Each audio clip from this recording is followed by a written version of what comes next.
Hello, I'm António Sequeira. I'm the director of A Minha Casinha. Hello, I'm Anastasiia Vorotniuk and I'm director of photography of A Minha Casinha and the person who handled Antonio for 3 years of working on this project. And today we're going to talk to you about the influences that led to our movie, some other movies that we were inspired.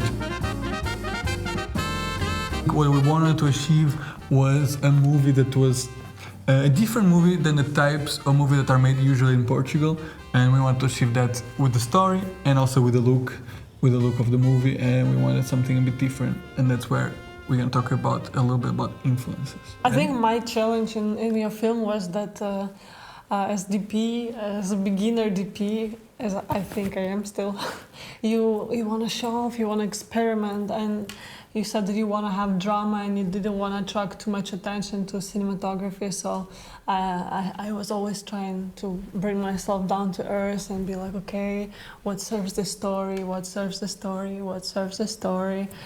So for me, I think that was the challenge. So should we dive right into the influences? Yes, All right. Let's go. Boyhood was a movie that was shot over 12 years. So of course it was a big influence in the way we shot it, because we shot it over 1 year, a smaller scale, but that was our approach to also have the characters grow and change on camera, just like they did it in Boyhood.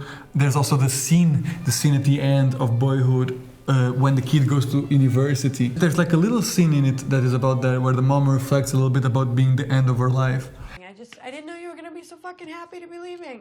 And I think that was kind of the beginnings and the seed of the idea, one of the early seeds of the idea for this movie. I was like, oh, that's an interesting topic. And so I kind of see this movie a bit of a spiritual sequel to Boyhood, where it's like we explore the time when he does go to university and to college, and then we see the parents' reaction and the kids' struggles with that. I love that phrase, a spiritual sequel, because that's when you got American audience in Austin. Yes. When you said it's spiritual sequel to Boyhood, everybody was like, okay, I want to see this movie. Yeah. When we were trying to promote the movie to the American audience in Austin Film Festival, they allowed us to come in and pitch our movie. To the lecture was with Damon Lindelof from Watchmen and Lost and all these big series, and I got to pitch our movie to them. One of the things I said initially, like she's saying that it's a spiritual sequel to Boyhood. Jaws, because of Wanners, in the first season we had one scene, one shot. We tried not to cut too much, right? And we even had the longest shot we done was 11 minutes continuous. Mm-hmm. In Jaws there are a few Wanners where the blocking is so cool, when you don't even notice that it's a Wanner, but the blocking is changing in such a cool way, and we always rewatch that scene. Blocking the mise-en-scène, so we always were looking at that shot in Jaws to remind ourselves, okay, let's make interesting blocking, let's make interesting mise-en-scène, how camera and actors can dance together. Yeah, because the thing is, when Spielberg does one-shots, this is when she means one, or she means like a shot that is basically fully the camera always moving without cutting or adding a cut. And usually a lot of directors, what they do is it's very noticeable, it's very cool that they do these one shots that are very noticeable. And what we wanted to do was use the Spielberg more Warner, where it feels that because the characters move in the shot and it moves all in a very interesting blocking, it doesn't feel like it's one shot. It feels like it's a group of shots, but actually the camera doesn't cut. The camera just moves with the actors. Mm-hmm, because we used props and we used actors' movement to move the camera. You know, that's we were inspired by those. Yeah, so we always tried to move together with actors, and I remember Elsa was like, why I have to put salt there? And internally I thought, because I need to motivate camera. and you had to come up with an idea why character-wise she had to move there. Yeah, and it's one of the hardest parts, right? It's one of the hardest parts is to get the camera motivation and the actor motivation to come together in a way that feels cohesive, right? And so that was one of the things that we struggled the most in the beginning to get right. And I think if people will watch the movie in cinemas, they will see how we got all of that. I think it was like a dance a bit of the camera, and that's why we were influenced by Jaws, the dance of actors and the camera. Okay. Special thanks to our Steadicam Matteo. Yes, Matteo Zanini. Matteo Zanini, yeah. Who was always struggling very much, but always had the greatest motivation to keep going for another take and to do one more time. Yeah. Even though by the end of it we could hear gonna kill me when I said we're gonna go one more time. I would say it was good, but One more time. but he gave it all. Meyerowicz's stories. This one is mostly about the pacing and the way that the characters talk, because I think Noah Baumbach has a very interesting way of showing realism in the way people talk and naturalism, and I thought that that's what we wanted to have as though with our characters, that they didn't feel like they were just saying a script. It felt like they are Portuguese people saying those things from the countryside. And I think that movie was a very big inspiration on people overlapping. When we're talking, we don't talk like now where you are actually listening to me. Most of the time you're already thinking of what you want to say and you kind of are cutting me. I'm still thinking what I want to say. She's still thinking about that, but she's not cutting me at least. And in real life she would be cutting me.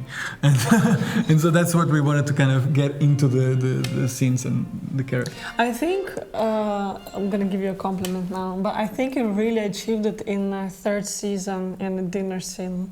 I've seen it so many times, and every time I get goosebumps and I even tear up a bit, And I've seen it, I've shot it, I've read it, but it still gets me. So I think I can see that inspiration in that scene. Since I'm a film student, I have to put in my references Rembrandt, because they always taught us to go to National Gallery and look for inspirations. When I was thinking how to light the last season, funny enough, I remembered our term 1 in school, and I thought, oh, let me go see all these paintings that we saw there, you know. And I think we even were in London that time, and we went to National Gallery, and I was like, I'm gonna go see Rembrandt.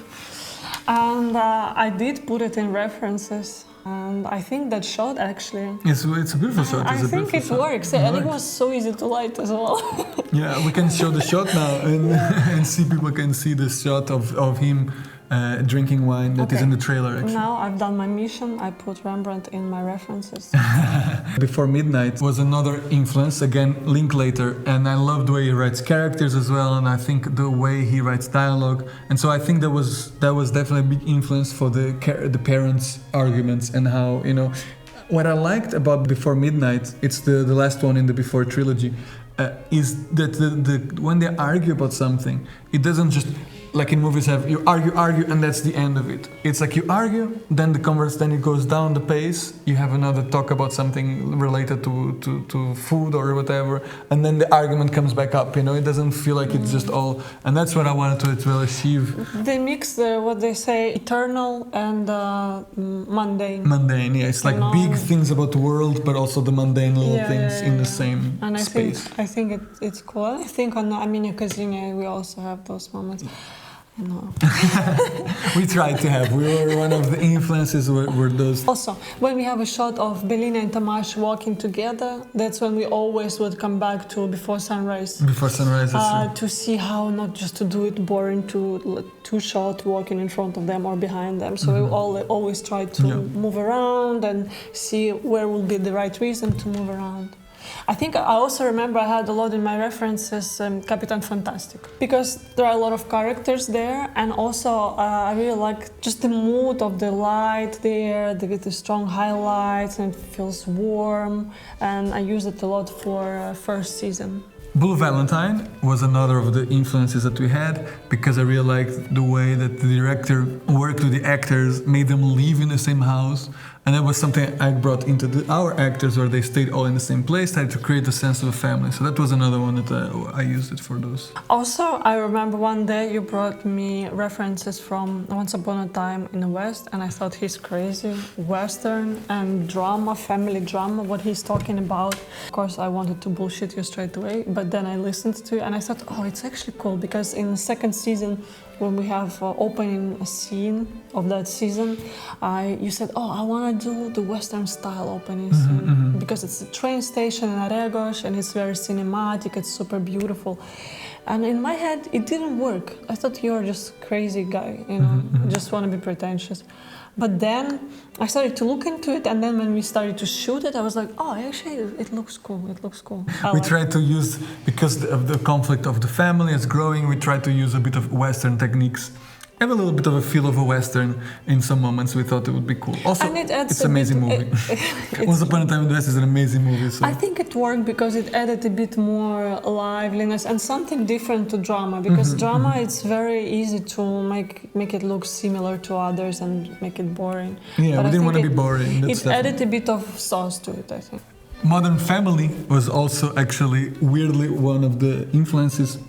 Even though it's a TV show and it's kind of a little bit more a comedy than our movie. I took a bit of inspiration, especially from the father character, from Phil, and the naiveness that he has and the way he navigates, his wife and things like that. We wanted to give that a bit to Otavio. So that was interestingly is also one of the references, I would say. I think for me, overall, I never take a film and inspire and base the whole shit on it. It's just a lot of things. I see a frame and it feels nice. I like the feeling it evokes, and I just collect bunch of frames and in paintings and some even Pinterest pictures, and then try to make something out of it. It's kind of like a melting pot of everything.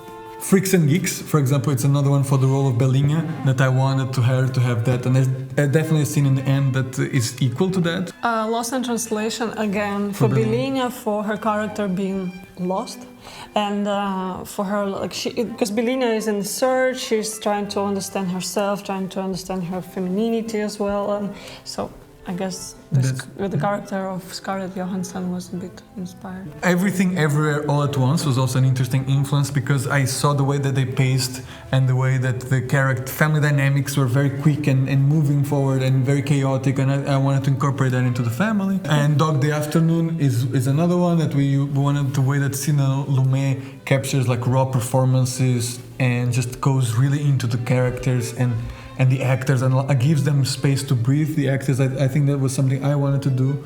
And I think to end, we also had like maybe The Godfather, where we just took some of course you can't We studied in film school, sorry. You cannot not say the Godfather, right? But we have one specific shot in the movie of Otavio looking to Belinha that is very much Michael Corleone in a reference. And so those are just some. We'll post like some of the posters here of other influences for our movie.